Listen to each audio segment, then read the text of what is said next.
तो दोस्तों आगामी कलाकों में तूटी पड़શે वरसाद। जी हाँ दोस्तों, आगामी 72 કલાકમાં હવામાનમાં મોટો પલટો આવશે અને 11 થી 15 ઓગસ્ટ દરમિયાન રાજ્યમાં અનેક જિલ્લાઓમાં સારો વરસાદ છે દોસ્તો તે પડી શકે છે। દોસ્તો અત્યારે તમને સૌને જણાવીને તો અંબાલાલ પટેલની એક મોટી આગાહી આવી ગઈ છે। તેઓના જણાવ્યા અનુસાર 5 ઓગસ્ટથી વાતાવરણમાં ફેરફાર છે તે શરૂ થઈ ગયો છે। આગામી 3 દિવસમાં દક્ષિણ ગુજરાત સહિત વિવિધ વિસ્તારોમાં વરસાદી પલટો છે તે શરૂ થવાની શક્યતા છે। ખાસ કરીને 9, 10 અને 11 ઓગસ્ટ દરમિયાન ઉત્તર ગુજરાતના પાટણ, સમી, હારીજ, મહેસાણા, બનાસકાંઠા, વાવથરા તેમજ અરવલ્લી જિલ્લામાં હળવાથી ભારે વરસાદ છે તે વરસી શકે છે। તમને સૌને આ બાબતે જણાવીને તો કેટલાક વિસ્તારોમાં 3 થી વધુ ઇંચ વરસાદ છે તે પણ નોંધાઈ શકે છે। તેમણે વધુમાં જણાવ્યું છે કે 11 અને 12 ઓગસ્ટ દરમિયાન દક્ષિણ ગુજરાતમાં 4 થી 6 ઇંચ સુધી ભારે વરસાદ છે તે પડી શકે છે, જેના કારણે તાપી નદીમાં જળસ્તરમાં વધારો થાય તેવી શક્યતા પૂરેપૂરી રહેલી છે। दोस्तों आगामी 72 કલાકમાં હવામાનમાં છે ને મોટો એક પલટો આવશે। તેના કારણે ગુજરાતના ઠેર ઠેર વિસ્તારમાં પાણી ભરાવાની શક્યતા છે અને વરસાદ છે તે ભારે તૂટી પડે તેવી અંબાલાલ પટેલે આગાહી કરી છે। એવામાં દોસ્તો 9, 10 અને 11 ઓગસ્ટ દરમિયાન ઉત્તર ગુજરાતમાં ભારે વરસાદ છે તે પડી શકે છે, જેમાં વાવથરાદ, બનાસકાંઠા, મહેસાણા, પાટણ, સમી, હારીજ તેવા વિસ્તારોમાં ભારે અને અતિ ભારે વરસાદ છે તે નોંધાઈ શકે છે। ત્યારબાદની મોટી માહિતી તમારા સૌ માટે આવી છે દોસ્તો। તેના પહેલાં જણાવી દઉં કે ફટાફટ અમારી ચેનલને સબસ્ક્રાઇબ કરી દો, જેના લીધે રોજની આવી મહત્વની માહિતી આપશો આ ચેનલના માધ્યમથી મળતી રહે। તો દોસ્તો હવે પછી તહેવારો કરવા મોંઘા તમારે પડશે, કારણ કે દોસ્તો વર્ષ 2026ની શરૂઆત ભલે સારી હોય, પરંતુ છેલ્લા 5 મહિનામાં મોંઘવારીએ સામાન્ય માણસની કમર છે તે તોડી નાખી છે।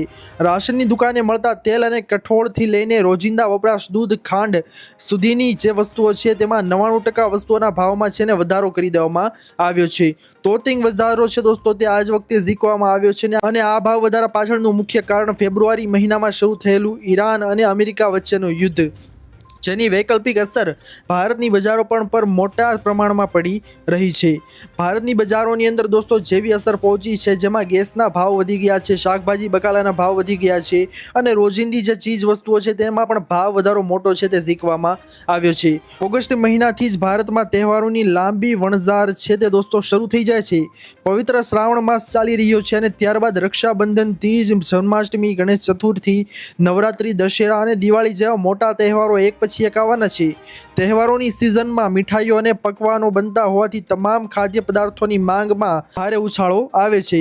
જો વૈકલ્પિક સ્તરે યુદ્ધની આ સ્થિતિ યથાવત રહેશે અને પુરવઠો ખોરવાયો રહેશે તો તહેવારો દરમિયાન સામાન્ય માણસને ફુગાવો હજુ વધુ આકરો સાબિત થઈ શકે છે। જેથી કરીને દોસ્તો આ યુદ્ધ જો પરિસ્થિતિ આમનામ રહી તો સામાન્ય માણસના ખિસ્સા ઉપર ભારે અસર પહોંચવાની છે, કારણ કે દોસ્તો જો વસ્તુના ભાવ છે તે દિવસે ને દાડે આમ જ આસમાને પહોંચી રહ્યા તો ગરીબ માણસ શું કમાશે અને શું ખાશે। તેથી કરીને ખાસ અને અગત્યની માહિતી આવી ગઈ છે દોસ્તો કે સરકાર દ્વારા જે આ ઉપરી તમામ ખાદ્ય વસ્તુ તેમજ રોજિંદી ચીજ વસ્તુઓ છે તેની ઉપર ભારે ભાવ વધારો છે તે ઝીકવામાં આવે છે, તેની અસર લોકોના ખિસ્સા ઉપર પડી રહી છે। તેથી સરકાર આ બાબતે હવે આગળ શું એક્શન લેશે તે બાબતે જોવાનું રહેશે। ત્યારબાદની માહિતી તમારા સૌ માટે આવી રહી છે દોસ્તો, ખાસ કરીને કે ભારતમાં પ્લાસ્ટિકની નોટ, જૂની નોટનું શું થશે હવે। તો દોસ્તો હવે 10 અને 20 રૂપિયાની મૂલ્યની પ્લાસ્ટિક પોલિમર નોટો ચલણમાં આવી જશે।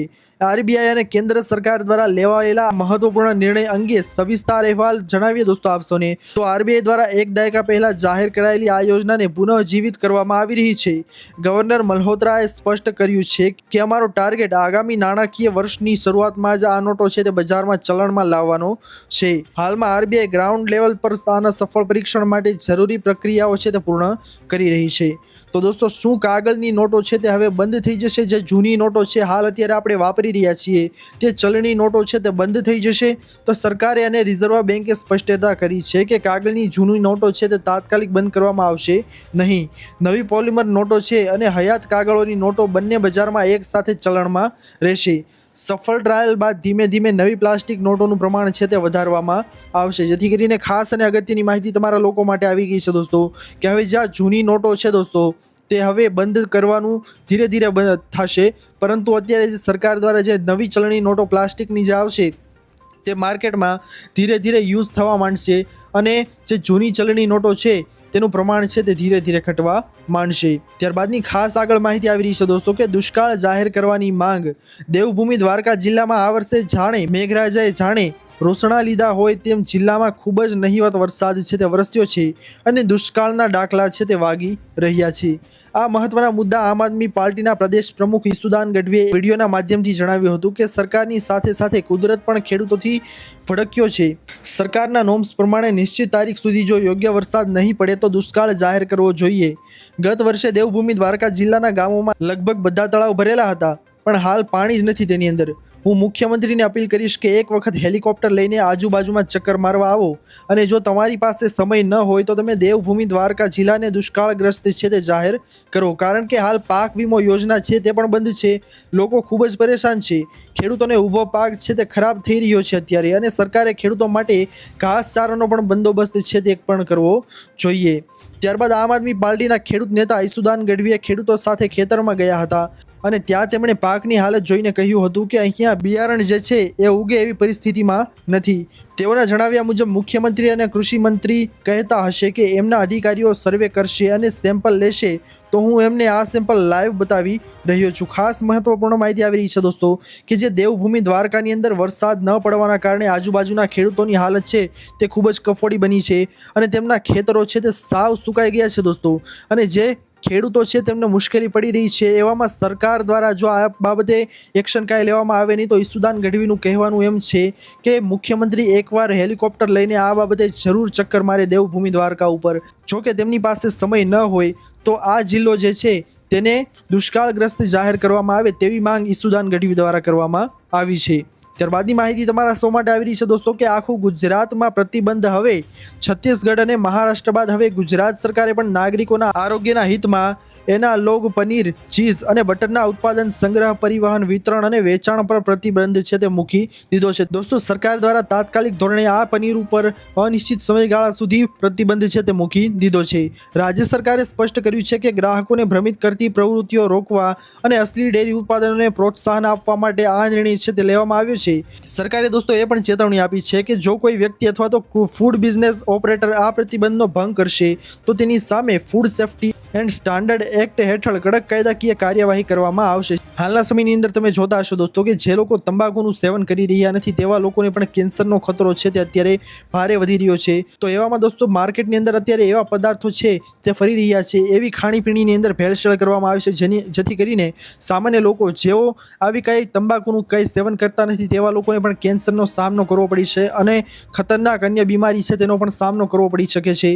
જેથી કરીને સરકારના ધ્યાનમાં આવેલ તેથી એનાલોગ પનીર, ચીઝ અને બટરના ઉત્પાદન, સંગ્રહ અને પરિવહન, વિતરણ પર સરકારે તાત્કાલિક ધોરણે બેન છે તે લગાવી દીધો છે, કારણ કે સામાન્ય માણસ છે તેના ખાણીપીણી ઉપર ભારે અસર, તેના આરોગ્ય ઉપર ભારે અસર પડી શકે, તેના કારણે સરકારે તાત્કાલિક ધોરણે આ નિર્ણય લીધો છે। પહેલા દોસ્તો આ બેન છે તે છત્તીસગઢ, મહારાષ્ટ્રમાં હતું અને હવે ગુજરાતમાં પણ સરકારે તાત્કાલિક ધોરણે નાગરિકોની સુરક્ષા માટે આ એક મહત્વનો નિર્ણય છે તે લીધો છે। ત્યારબાદની મોટી માહિતી તમારા સૌ માટે આવી રહી છે દોસ્તો કે ખાતરને લઈને સરકારનો મોટો નિર્ણય। રાજ્યમાં ખેડૂતોને સમયસર પૂરતા પ્રમાણમાં અને સરકાર દ્વારા નક્કી કરેલા વ્યાજબી ભાવે રાસાયણિક ખાતર મળી રહે તે માટે ગુજરાત સરકારે એક ખૂબ જ મોટો અને મહત્વનો નિર્ણય લીધો છે। ખાતરના વેચાણમાં થતી કાળાબજારી અને ખેડૂતોને પરાણે અન્ય પ્રોડક્ટ્સ પધરાવી દેવાની ખોટી પ્રથાનો અંત લાવવા માટે કૃષિ મંત્રી શ્રી જીતુભાઈ વાઘાણીની સૂચનાથી ખાસ તપાસ અધિકારીઓ અને નિરીક્ષક અધિકારીઓની નિમણૂક કરવામાં આવી છે।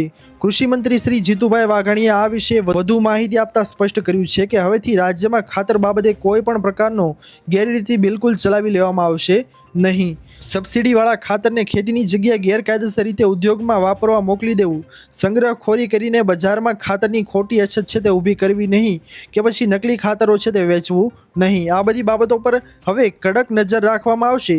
ખાસ કરીને યુરિયા ખાતર લેવા જતાં ખેડૂતોને પરાણે બીજી કોઈ પ્રોડક્ટ્સ કે દવા લેવા મજબૂર કરવામાં આવે છે, એટલે કે ટેગિંગ કરવામાં આવે છે, તે સાખી લેવામાં આવશે નહીં, એટલે કે આ સેજે ચલાવી લેવામાં આવશે નહીં।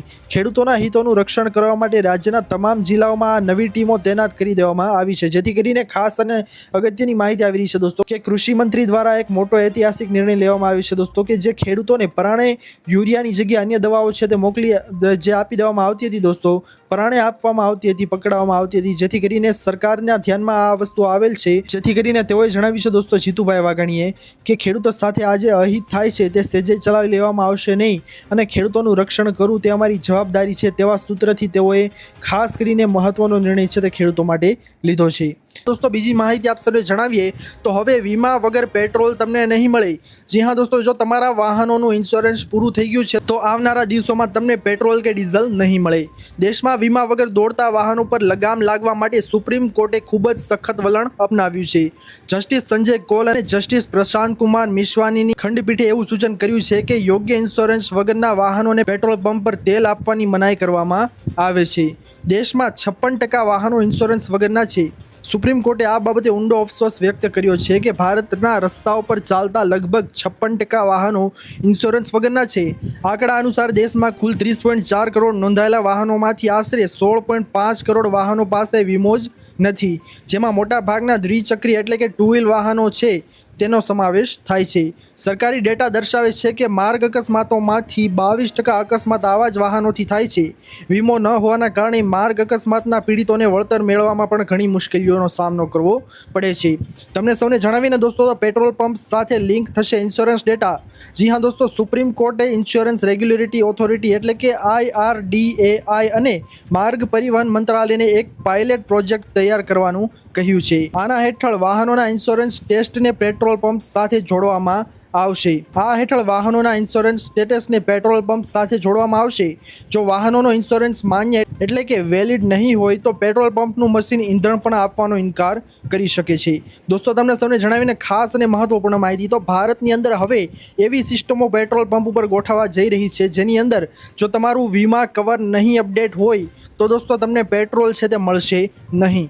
આથી કરીને દોસ્તો, જે કોઈ પણ લોકો છે જેઓએ પોતાનું ઇન્સ્યોરન્સ છે, વીમો છે તે ઉતરાવ્યો નથી, તે ફરજિયાતપણે ગાડીનો વીમો છે તે કરાવી લે, જેથી કરીને દોસ્તો જો તમે પેટ્રોલ લેવા જાઓ તો તમારું પેટ્રોલ છે તે અટકે નહીં। ત્યારબાદની મહત્વપૂર્ણ માહિતી આવી રહી છે દોસ્તો કે દર મહિને 8,600 રૂપિયા વ્યાજ। જી હા દોસ્તો, તમને સૌને જણાવીને તો દેશમાં વિવિધ વર્ગોની જરૂરિયાતોને ધ્યાનમાં રાખીને કેન્દ્ર સરકાર વિવિધ બચત યોજનાઓ ચલાવે છે। એવામાં આ બચત યોજનાઓ સરકારી બેંકો તેમજ પોસ્ટ ઓફિસ દ્વારા ઓફર કરવામાં આવે છે। માસિક આવક યોજના એટલે કે MIS એ પોસ્ટ ઓફિસ દ્વારા સંચાલિત સરકારી બચત યોજના છે। આજે આપણે આ સરકારી યોજના વિશે દોસ્તો તમને સૌને જણાવી દઉં ને તો આપણે એ પણ જાણીએ છીએ કે તમે તમારી પત્ની દ્વારા દર મહિને 8,633ની નિશ્ચિત આવક કઈ રીતે કમાઈ કરી શકો છો। દોસ્તો તો પોસ્ટ ઓફિસની એક સરસ મજાની સ્કીમ છે પોસ્ટ ઓફિસ માસિક આવક યોજના। હાલમાં 7.4% વાર્ષિક વ્યાજ દર પર આપે છે આ યોજના, અને આ યોજના હેઠળ તમારે ફક્ત એક વખતનું એકમ રોકાણ કરવાનું જરૂરી છે। એક વખત ખાતું ખોલ્યા પછી તમને આગામી 5 વર્ષ સુધી દર મહિને નિશ્ચિત આવક તરીકે વ્યાજ છે તે મળવાનું શરૂ થાય છે। આ વ્યાજમાં પૈસા દર મહિને તમારા બચત ખાતામાં જમા થવાનું ચાલુ રહે છે। તમે આ સરકારી યોજના હેઠળ ઓછામાં ઓછા ₹1000 સાથે ખાતું ખોલાવી શકો છો। જો કે તમે નોંધપાત્ર આવક મેળવવા માંગતા હોય તો તમારે નોંધપાત્ર રકમનું રોકાણ કરવાની જરૂર પડશે, જેથી કરીને જે કોઈ પણ લોકોને વધારે આવક હોય તો તે મુજબનું ખાતું તે લોકો છે તે ખોલાવી શકે છે। બાકી આ યોજનાની અંદર તમે મહિનાના ₹1000 તરીકે પણ ઓછામાં ઓછી રકમ છે તે જમા કરી શકો છો। દોસ્તો પોસ્ટ ઓફિસની સરસ મજાની આ સ્કીમ છે પોસ્ટ ઓફિસ માસિક આવક યોજના, જેમાં તમે 7.4%નું વાર્ષિક વ્યાજ છે તે સરસ મજાનું મેળવી શકો છો। દોસ્તો તમને સૌને જો આ યોજનામાં ફોર્મ ભરવું હોય તો તમે તમારી લાગુ નજીકની પોસ્ટ ઓફિસ છે ત્યાં જઈને તમે આ બાબતેનું ફોર્મ ભરી શકો છો અને સારું એવું વ્યાજ છે દોસ્તો તે આ યોજના હેઠળ મેળવી શકો છો। ત્યારબાદની માહિતી આવી રહી છે દોસ્તો કે અલનીનોનો ભરડો વળાક વળશે કે પછી સંકટ બનશે। તમને સૌને જણાવીને તો અલનીનોનો વિનાશ પંજો વિશ્વભરમાં 4.9 કરોડથી વધુ લોકો પર ભૂખમરાનું સંકટ છે તે લાદવામાં આવ્યું છે। આ ભૂખમરાનું સંકટ છે દોસ્તો તે કુદરતનો મિજાજ જ્યારે બદલાય છે ને ત્યારે તેની સૌથી મોટી અને સીધી અસર માનવ જીવન પર પડે છે। હાલમાં જ વિશ્વ ખાદ્ય કાર્યક્રમ એટલે કે વર્લ્ડ ફૂડ પ્રોગ્રામ WFP દ્વારા જાહેર કરવામાં આવેલા એક ભયજનક અહેવાલ મુજબ પેસિફિક મહાસાગરમાં તાપમાન વધવાને કારણે ઉદ્ભવી રહેલ અલનીનોની તીવ્રતા પરિસ્થિતિ વિશ્વમાં સૌથી નબળા દેશો માટે ભારે મુસીબત લાવવા જઈ રહી છે। અલનીનો વિશે તમને સૌને જણાવી દીધું દોસ્તો કે ટૂંક સમય પહેલાં ભારતની ઉપર પણ વરસાદના વાદળો છે તે ગાયબ થઈ ગયા હતા, અને એવામાં જાણવા મળી રહ્યું હતું કે ભારત ઉપર અલનીનોની ભારે અસર છે તે પડવાની છે। એવામાં દોસ્તો ભારતની અંદર મોટા ભાગના ગામો એવા છે જેની ઉપર અલનીનોની અસર છે તેના કારણે ત્યાં વરસાદ છે તો ઓછો આવે છે, જેના કારણે લોકોને ભૂખમરી જેવી મોટી દુર્ઘટના છે તે થઈ રહી છે અને માનવ જીવન પર આની સીધી અસર છે તે પડી રહી છે। સંયુક્ત રાષ્ટ્ર યુએનની એજન્સી WFPએ પોતાના અહેવાલ સ્પષ્ટ કરીને ચેતવણી આપી છે કે આ વખતે અતિ તીવ્ર એટલે કે વેરી સ્ટ્રોંગ અલનીનો સર્જાવાની શક્યતા 81% જેટલી ઊંચી છે।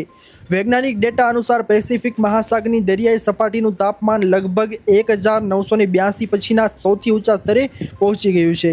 નિષ્ણાતોનું માનવું છે કે આ પરિસ્થિતિ 1950 પછીનો સૌથી શક્તિશાળી અલ નીનો ઇવેન્ટ બની શકે છે, જેથી કરીને ખાસ અને મહત્વપૂર્ણ માહિતી આવી રહી છે તમામ લોકો માટે કે હવે ભૂખમરા જેવી પરિસ્થિતિ છે તે સર્જાવાની છે। તેથી કરીને તમારી સગવડ, તમારી વ્યવસ્થાને ધ્યાનમાં રાખીને જે કોઈ પણ પરિસ્થિતિ તમારી છે તેમાંથી બહાર આવી અને સારી એવી યોજના છે તે આ બાબતે તમારે બનાવવી જોઈએ। ત્યારબાદની મોટી માહિતી આગળ આવી રહી છે દોસ્તો કે વાવાઝોડું ડોલ્ફિન અસર કરશે કે નહીં। દોસ્તો તમને સૌને જણાવીને તો પ્રશાંત મહાસાગરમાં ડોલ્ફિન વાવાઝોડાનો ખોફ છે તે જોવા મળી રહ્યો છે।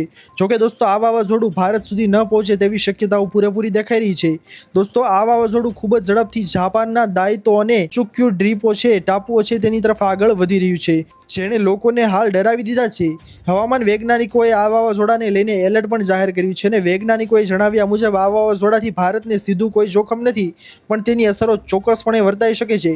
તેથી કરીને દોસ્તો તમારા સૌ માટે એક ખાસ સમાચાર આવી રહ્યા છે કે જો આ ડોલ્ફિન વાવાઝોડું છે તે ભારત નજીક આવશે તો ભારતને થોડો ઘણો ખતરો રહેશે, પરંતુ હાલ તેવું જોખમ છે તે ભારત ઉપર દેખાઈ રહ્યું નથી। તેથી કરીને ભારતવાસીઓને આ બાબતે ડરવાની જરૂર નથી। ખાસ અને અગત્યની માહિતી આવી રહી છે દોસ્તો કે પ્રશાંત મહાસાગરમાં ડોલ્ફિન વાવાઝોડાનો ખોફ અત્યારે જોવા મળી રહ્યો છે અને તેવામાં જાપાનની અંદર દોસ્તો આ દ્વીપો છે, સમૂહો છે, ત્યાં દાયતો અને રચુક્યુ દ્વીપો છે તેની તરફ આગળ છે તે આ વાવાઝોડું છે તે વધી રહ્યું છે, જેણે લોકોને હાલ ડરાવી દીધા છે। હવામાન વૈજ્ઞાનિકોએ વાવાઝોડાને લઈને ખાસ અને મોટું એલર્ટ જાહેર કરી દીધું છે અને વૈજ્ઞાનિકોના જણાવ્યા મુજબ ભારતને કોઈ પણ આનાથી ખતરો નથી। તેથી કરીને ભારતના લોકોને કોઈ પણ ડરવાની જરૂર હાલ નથી। તો દોસ્તો આ હતી આજની સૌથી મોટી અને મહત્વની તમામ ખેડૂતો, તમામ લોકોને કામ લાગી શકે તેવી ખાસ માહિતી। આશા કરું છું દોસ્તો કે આપને આજની આ મહત્વની માહિતી છે તે પસંદ આવી હશે। જો પસંદ આવી હોય તો વિડીયોને લાઇક કરવાનું ભૂલતા નહીં। ચેનલ પર નવા આવ્યો હો તો અમારી યુટ્યુબ ચેનલ ખેડૂત પોઈન્ટને સબસ્ક્રાઇબ કરી અને બાજુમાં આપેલા બેલ આઇકનને પણ પ્રેસ કરી દેજો, જેના લીધે આવી જ મહત્વની માહિતી આપ સૌને આ ચેનલના માધ્યમથી મળતી રહે। મળીએ દોસ્તો હવે પછીના વિડીયોમાં, ત્યાર સુધી જય હિન્દ, વંદે માતરમ।